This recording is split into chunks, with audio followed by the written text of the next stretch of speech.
Assalamualaikum warahmatullahi wabarakatuh. Selamat pagi anak-anak. Bagaimana kabarnya hari ini?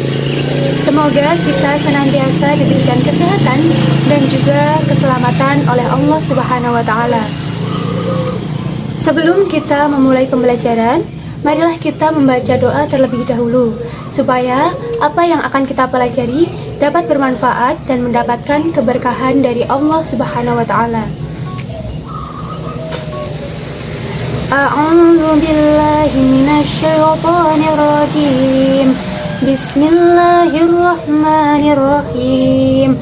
Raditu billahi rabba wa bil islami dina wa bi Muhammadin nabiyyan wa rasula. Rabbi zidni ilma warzuqni fahma. Amin ya rabbal alamin. Anak-anak, pada pertemuan kali ini, Ibu akan menyampaikan materi bab 3 mengenai menghayati keotentikan Al-Quran. Adapun tujuan dari pembelajaran kita kali ini, yaitu tujuan yang pertama, peserta didik dapat menjelaskan bukti-bukti keotentikan Al-Quran. Tujuan yang kedua, peserta didik dapat membuktikan Al-Quran ditinjau dari segi keunikan redaksinya. Dan tujuan yang ketiga, yaitu peserta didik dapat menunjukkan contoh keotentikan Al-Quran. Selanjutnya, marilah kita simak cuplikan video berikut ini.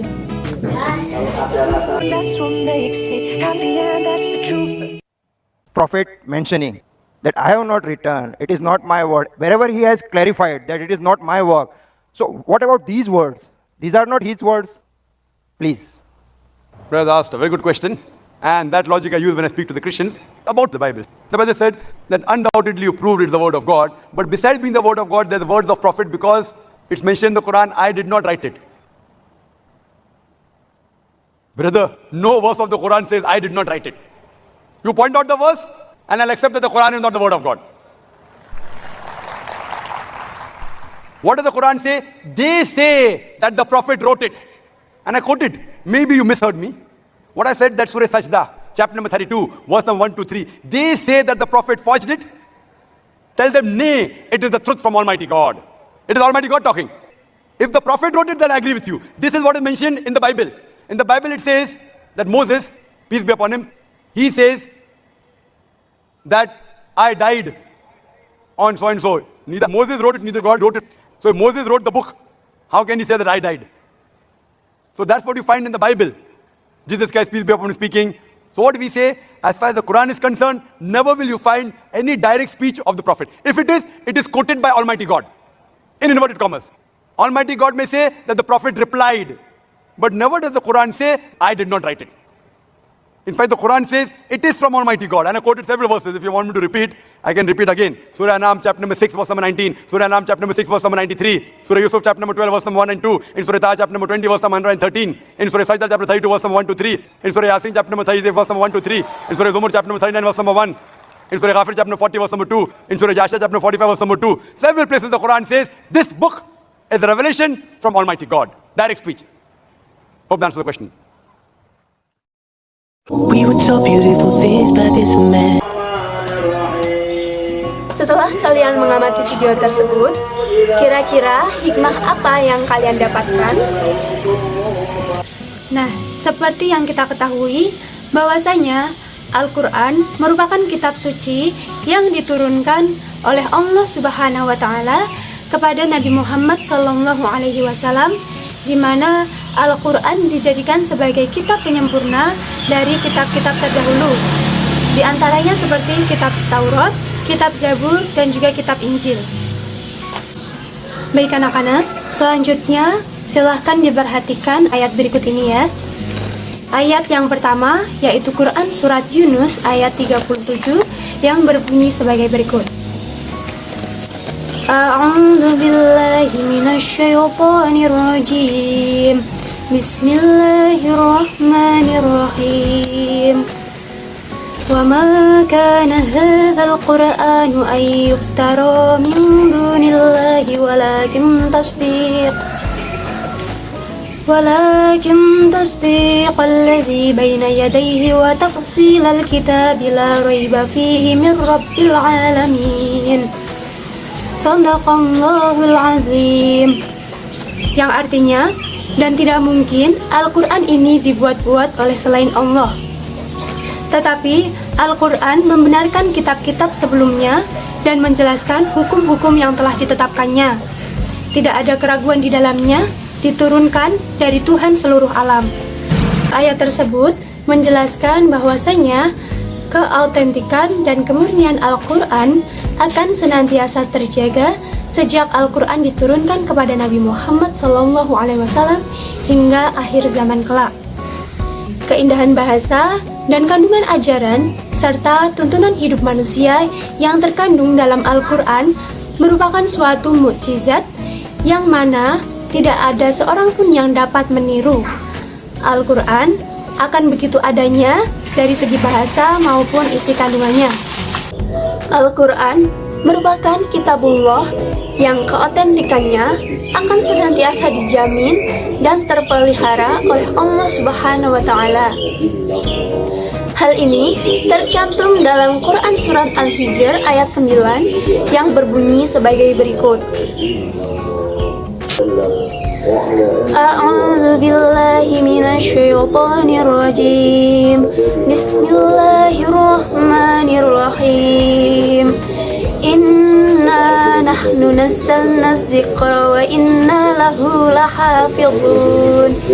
Shadaqallahul azim. Yang artinya, sesungguhnya kamilah yang telah menurunkan Al-Quran, dan pasti kami pula yang akan memeliharanya. Berdasarkan potongan ayat tersebut, dijelaskan bahwa Al-Quran akan senantiasa terjaga keautentikan dan kemurniannya, baik dari segi bahasa maupun isi kandungannya. Dan apabila ada seseorang yang berusaha mengubah atau memalsukan Al-Quran, maka hal itu tidak akan pernah bisa terjadi. Karena apa? Karena pada zaman sekarang sudah ada begitu banyak, bahkan jutaan Muslim yang mampu menghafalkan Al-Quran beserta isi kandungannya. Dan apabila mereka disatukan untuk membentuk kembali Al-Quran, maka mereka mampu membuatnya sama dari kata demi kata, huruf demi huruf. Ya anak-anak, demikianlah Allah menjaga keautentikan Al-Quran yang telah diberikan kepada kita semua atas dasar kemahakuasaannya, serta berkat upaya-upaya yang telah dilakukan oleh makhluk-makhluknya, terutama manusia. Setiap muslim, termasuk ibu dan juga kita semua, mempercayai bahwa apa yang telah kita baca dan kita dengarkan sebagai Al-Quran tidak berbeda sedikit pun dengan apa yang telah dibaca oleh Rasulullah SAW dan para sahabatnya. Sampai di sini semoga dapat dipahami ya. Jadi, berkenaan dengan keautentikan Al-Quran, Allah dalam firman-Nya memberikan tantangan kepada mereka yang meragukan kebenaran Al-Quran. Jadi, orang-orang kafir menganggap bahwa Al-Quran hanyalah mantra-mantra tukang tenung dan syair-syair. Bahkan, ada pula yang menganggap bahwa Al-Quran hanyalah karangan Nabi Muhammad SAW. Jadi anak-anak, berkenaan dengan keraguan mereka akan keautentikan Al-Quran, maka Allah memberikan jawaban melalui firman-Nya dengan memberikan tantangan kepada mereka. Adapun tantangan-tantangan tersebut yaitu tantangan yang pertama, Al-Quran menantang siapapun yang meragukan kebenaran Al-Quran untuk membuat yang semisal dengan Al-Quran secara keseluruhan. Hal ini tercantum dalam Quran Surat At-Tur ayat 33-34 yang berbunyi sebagai berikut. A'udzu billahi minasyaitonir rajim. Bismillahirrahmanirrahim. Am yaquluna taqawwalahu bal la yu'minun falyatu bihaditsin mithlihi in kanu shadiqin. Shadaqallahul azim. Yang artinya, ataukah mereka berkata, dia Muhammad mereka-rekanya? Tidak, merekalah yang tidak beriman.